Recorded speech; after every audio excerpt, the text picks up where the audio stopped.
રાજ્ય સરકારે લગ્ન માટે જાહેર કરેલી ગાઈડલાઈનથી સુરતમાં નારાજગી જોવા મળી રહી છે। ગુજરાતમાં લગ્નમાં હવે માત્ર 100 મહેમાનોને જ બોલાવી શકાશે। જે પરિવારમાં લગ્ન છે તેઓ અસમંજસમાં મુકાયા। પહેલા 200 લોકોને બોલાવવાની પરવાનગી હોવાથી 200 કંકોત્રીઓ મોકલી દેવાઈ હતી।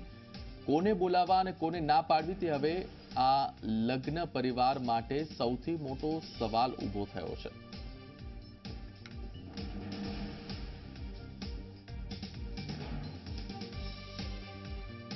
દિવાળીના પર્વ બાદ રાજ્યમાં સતત કોરોના વાયરસના જે કેસો છે તે કેસોમાં ધરખમ વધારો જોવા મળી રહ્યો છે, જેને લઈને રાજ્ય સરકાર દ્વારા એક મહત્વનો નિર્ણય કરવામાં આવ્યો છે, જેમાં લગ્ન પ્રસંગમાં અત્યાર સુધી 200 જેટલા લોકોની મંજૂરી હતી। જો કે હવે એને સુધારીને હવે ફક્ત 100 લોકો જ લગ્નમાં હાજરી આપી શકશે। ત્યારે આપણી સાથે જેમના લગ્ન 7 ડિસેમ્બરે થવાના હતા તે વરરાજા આપણી સાથે જોડાયા છે, તો તેમની સાથે આપણે વાતચીત કરવાનો પ્રયાસ કરીશું।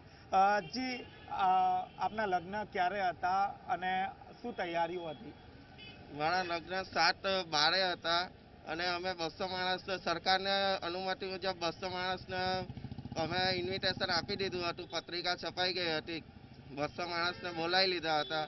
છતાં હવે સરકાર હમણાં આગલા દિવસે અમને કહે છે કે 100 માણસની પરમિશન આપી દીધી, તો અમે કેટલા માણસોને મહેમાનોને કટ કરવાના, કેટલા માણસોને ના પાડવાના અને અમે તો એડવાન્સ પણ આપી ચૂક્યા છે। કેટરિંગના એડવાન્સ આપી દીધું છે, મંડપને એડવાન્સ આપી દીધું છે।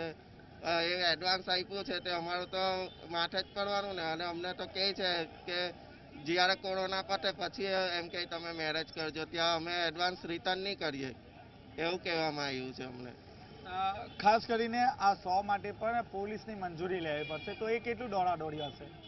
એ તો 100 માણસની પરમિશન માટે જો આપ્યું છે તે મંજૂરી લેવા માટે તો આપણે કઈ રીતે એડજસ્ટ કરીએ? નામ ક્યાંથી લખવા જઈએ અમે? કઈ રીતે કોઈ આવે અને કોઈ નહીં આવે તો કઈ રીતે એડજસ્ટ કરીએ? અમે માણસોના નામ ક્યાંથી લખવા જઈએ?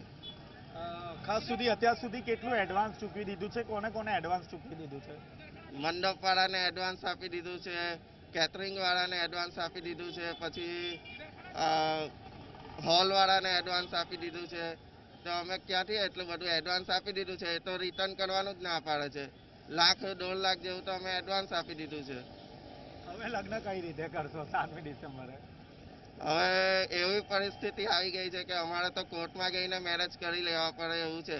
50 માણસ હવે કાલે ઉઠીને સરકાર એમ કહી દે કે 50 માણસની પરમિશન આપવાના, તો પછી કઈ રીતે અમે કરીએ? એડજસ્ટ કઈ રીતે કરીએ?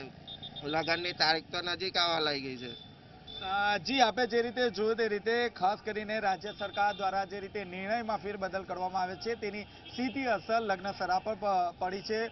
કારણ કે જેમના લગ્ન છે તેમના દ્વારા એડવાન્સ બુકિંગ કરવામાં આવ્યું છે, એડવાન્સ પેમેન્ટ કરવામાં આવ્યું છે। હવે જ્યારે તેઓ એડવાન્સ પેમેન્ટ લેવા જઈ રહ્યા છે ત્યારે એડવાન્સ પેમેન્ટ આપવાની ના પાડી રહ્યા છે, જેને કારણે જે લગ્ન પ્રસંગ છે તેમાં જ જે લોકો છે તે લોકોને લાખો રૂપિયાનું નુકસાન સહન કરવાનો વારો આવ્યો છે।